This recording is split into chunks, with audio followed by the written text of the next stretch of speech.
Hello friends, you're most welcome in my YouTube channel. तो आज मैं आपको बताऊंगा कि प्रोसेसर क्या होता है। मतलब आपने एक वर्ड सुन रखा होगा प्रोसेसर, जो कि कंप्यूटर में भी पाया जाता है और आपके मोबाइल में भी पाया जाता है। तो बहुत से लोग कहते हैं कि हमारे मोबाइल का प्रोसेसर बेस्ट है और कहते हैं कि इस मोबाइल का प्रोसेसर बेस्ट है। तो क्या होता है ये प्रोसेसर? तो इसी से रिलेटेड मैं इस वीडियो में आपको जानकारी दूंगा। तो इससे पहले अगर आपने हमारा चैनल सब्सक्राइब नहीं किया तो कर लीजिए और पास में दिख रहा है बेल आइकन को भी दबा लीजिए, जिससे कि न्यू वीडियो का अपडेट आपको तुरंत मिलता रहे।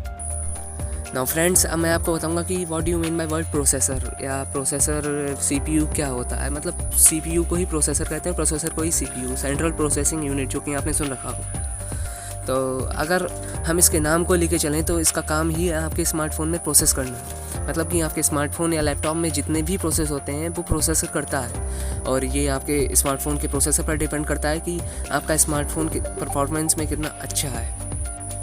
आप लोगों ने देखा होगा अपने स्मार्टफोन या पीसी में कि किसी में लिखा होता है quad core processor, octa core processor या डुअल कोर प्रोसेसर। तो यहाँ पर ये वर्ड आता है कि कोर क्या है। अगर आपने नहीं देखा तो आउटफोन में जाके आप देख सकते हैं। तो कोर असल में कोई प्रोसेसर कितने पार्ट्स में डिवाइड है, वही होता है कोर।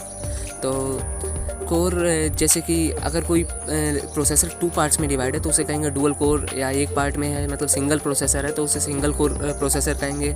अगर 4 में है तो उसे कहेंगे क्वाड कोर प्रोसेसर, और अगर 8 में है तो ऑक्टा कोर प्रोसेसर, और अगर 10 में है तो डेका कोर प्रोसेसर। तो यहाँ पर अब मैं इसका वर्क समझाता हूँ, आपको एक एग्जांपल के तौर पर समझाऊंगा।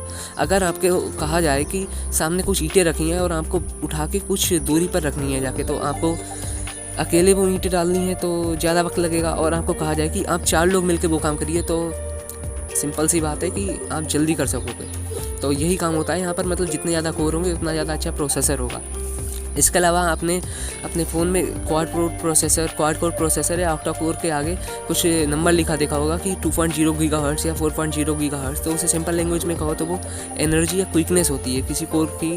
मतलब कि वो कोई काम कितनी जल्दी कर सकता है, मतलब कितनी ज़्यादा फुर्ती से कर सकता है। जैसे कि मतलब कोई प्रोसेस कर रहा है तो वो कितनी स्पीड से वो प्रोसेस करेगा। तो यही काम होता है मतलब वहाँ पर गीगाहर्ट्ज़ का, कितनी एनर्जी है उसके अंदर।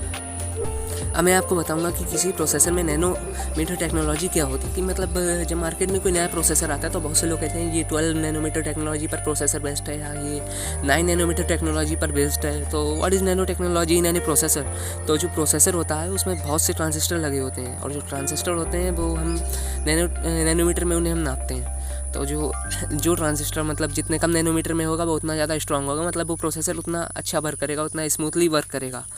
तो जैसे कि हम इसे एक एग्जांपल से समझते हैं। मतलब किसी दीवार का एग्जांपल ले लेते हैं। मतलब कोई हमने दीवार बनाई तो उसमें हम जो ईंटें होती हैं उनमें ज़्यादा गैप मतलब दे के अगर हम बनाएंगे तो वो क्या होगा, उतनी ज़्यादा कमज़ोर होगी। और अगर हम कोई दीवार बनाएं तो उसमें बहुत ही कम मतलब गैप दें, या यूँ कहें कि बिल्कुल हम गैप ना दें, तो क्या होगा, वो उस जो पिछली दीवार होगी उससे ज़्यादा मतलब अच्छी होगी, मतलब स्ट्रांग होगी। तो यहाँ पर यही काम होता है नैनोमीटर टेक्नोलॉजी का एक प्रोसेसर के अंदर, कि वो कितना स्ट्रांग है प्रोसेसर। मतलब अगर 7 nm टेक्नोलॉजी पर बेस्ड है कोई प्रोसेसर तो वो बहुत ज़्यादा स्ट्रांग होगा, और जो 12 नैनोमीटर टेक्नोलॉजी पर बेस्ड है तो वो उससे कम स्ट्रांग होगा।